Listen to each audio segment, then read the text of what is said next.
We are together working as an under 18 community. ఇప్పుడు నా పాయింట్కి వస్తే మన హైదరాబాద్ని మన అండర్ 18 హెడ్ క్వార్టర్స్గా ప్రకటిద్దాం అనుకుంటున్నారు. దీని మీద నాకు ఇంకొంచెం వివరణ తెలపాలని కోరుతున్నాను. Thank you. I request the under 18 CM to please answer this.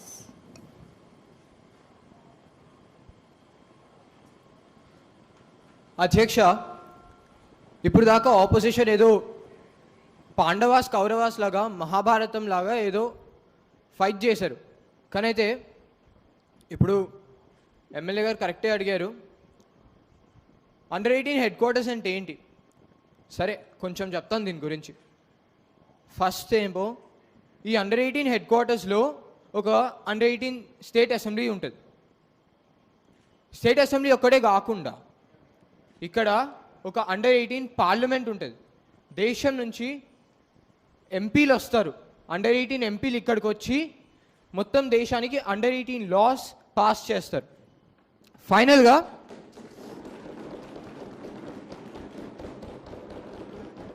ఫైనల్గా పాలిటిక్సే కాకుండా ఇంకా డిఫరెంట్ కెరియర్ చాయిస్లు కూడా ఉంటాయి. కెరియర్ ఎక్స్ప్లోరేషన్ జరుగుతుంది ఇక్కడ. అలా ప్లాన్ చేసి మేము రూలింగ్ పార్టీ ఈ అండర్ 18 హెడ్ క్వార్టర్స్ బిల్ని పాస్ చేయాలనుకుంటున్నాం. Thank you. Now, dear members, I know all of us have a lot of questions right now, but we will be closing question hour. I want you to think about when you're at school and you're late to class, your teachers yell at you, don't they? They tell you time is very important. Today also, dear members, time is of essence. That is why we want to talk about something that is truly relevant to the under 18 world and our cause. Now, first question by MLA Jasmita. గౌరవనీయులైన అధ్యక్ష, ముందుగా నేను మన ruling party ఈ bill ప్రవేశపెట్టినందుకు నేను అభినందనలు తెలుపుతున్నాను. కానీ ఇప్పుడు పాయింట్కి వస్తే మన తెలంగాణ ఒలింపిక్స్లో ఎన్ని మెడల్స్ గెలిచిందో తెలుసా? 2024లో 0. 100కి 100 సార్లు 0. మన ఆర్యభట్ట కనిపెట్టిన సంఖ్యతో సమానం. సరే, మెడల్స్ రాలేదు, పోనీ వదిలేద్దాము అంటే అసలు ఎంతమంది పాల్గొన్నారో కూడా తెలియదు. మన ప్రభుత్వం ఏం చేస్తుంది? గాజులు తొడుక్కుని ముద్దమందారం serial చూస్తుందా? I demand the ruling party to answer what will be their next plans for the Olympics. Thank you. I request MLA Meda to please answer the question. Respected speaker, permission to speak. Go ahead. मेरे ख्याल से opposition चाहते हैं कि Virat Kohli swimming करने लग जाए. नहीं, मैं चाहता हूं कि हमारे ऑपोजिशन लीडर यूएस जाके पूछे कि उन्होंने कितने क्रिकेट वर्ल्ड कप जीते हैं या यूके ने कितने कबड्डी चैंपियनशिप जीते हैं. ऐसा नहीं है कि हम कोशिश नहीं कर रहे हैं, हम जरूर कर रहे हैं, परंतु ये हमारी ताकत नहीं है. लेकिन ये मेरा वादा है कि अगले ओलंपिक्स में भारत मेडल लाएगा. We will bring home the medals. Now, I would like to speak on behalf of our under 18 Chief Minister Vardhan and our Chief Motivator Shri Revant Reddy Garu.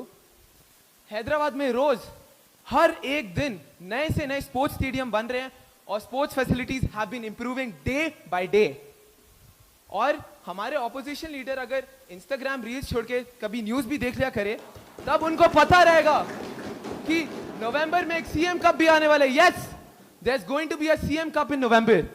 And we are also organizing the under 18 Olympics with the help of Telangana State Authority. तो physics और social science tuition जाने के बगैर अगर हम Olympics में भी participate करें तो it will mean a lot to the sports of India as well.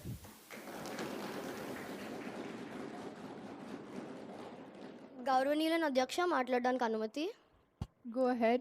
గౌరవనీయులైన అధ్యక్ష, మంత్రి గారు నా విద్యా ఎంపికల మీద మాట్లాడుతున్నారు. He is commenting on my educational choices. I demand that this be removed from the assembly records and kindly expect the minister to take back his words. Thank you. Dear MLA, kindly refrain from going into personal choices or subject choices. This is not acceptable. Now, second question by MLA Arisa. माननीय अध्यक्ष, सबसे पहले मैं सदन के सभी सदस्यों को बधाई देती हूं कि आप यहां इकट्ठा हुए. कमाल है ना कि हमारे पास एक आवाज़ है, सुनने के लिए हजरात मौजूद है. हालांकि एक दुख की बात तो है कि हमारा जो सत्तारूढ़ सरकार है वो कोई काम ही नहीं कर रहा। हम सभी इनको इंटरव्यूज देते हुए देखते हैं, मीडिया से बात करते हुए सुनते हैं, पर इनको शायद पता नहीं कि इससे अंडर 18 के 1.5 लाख छात्रों पर कोई प्रभाव ही नहीं पड़ रहा। आपने जब भी मैं देखी थी उसमें गीत ने कहा था मैं अपनी फेवरेट हूं। आप लोग बस उसी लाइन को दोहराए जा रहे हैं। तो मैं हमारे सत्तारूढ़ सरकार से ये पूछना चाहती हूँ कि आपका विजन क्या है, इनकी ज़रूरतें क्या है, ये क्या करना चाहते हैं हमारे अंडर 18 के 1.5 लाख छात्रों के लिए। धन्यवाद। I request MLA Laksita to please answer the question.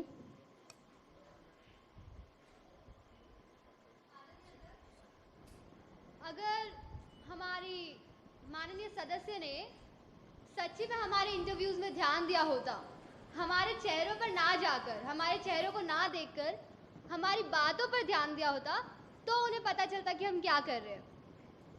उन्होंने बाहुबली की दोनों मूवीज देखी और फिर भी पूछा कि भल्लाल देव और बाहुबली के बीच में संबंध क्या है। आपके द्वारा मैं हमारी सदस्य से पूछना चाहूंगी कि हम अभी कहाँ बैठे हैं अंडर 18 असेंबली में, हम कर क्या रहे हैं, बिल्स पास कर रहे हैं। आपको क्या लगता है ये बिल्स कहीं काम नहीं आने वाले, इनका कोई प्रभाव नहीं है? हाँ, ये बिल्स प्रभाव देंगे। किस पे प्रभाव देंगे? हमारे U18 सिटीजन्स पे।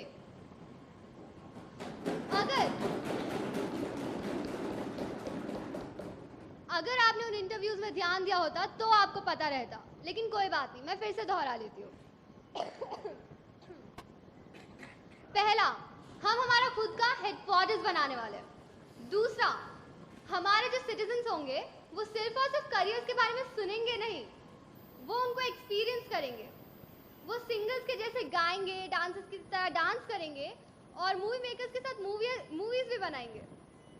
बट उसके लिए आपका भी सपोर्ट ज़रूरी होगा। एंड थर्ड, हम जिन कंपनीज के बारे में पहले सिर्फ सोचा करते थे, अभी हम उन कंपनीज के साथ सच्ची में बात नहीं करने जा रहे, उनके साथ मिलेंगे। मैं हमारे माननीय सदस्यों को वापस याद दिलाना चाहूँगी आपके द्वारा कि पिक्चर अभी सिर्फ शुरू हुई है, ये सिर्फ शुरुआत है। एंडिंग एंड बाकी सब अभी बाकी है। धन्यवाद।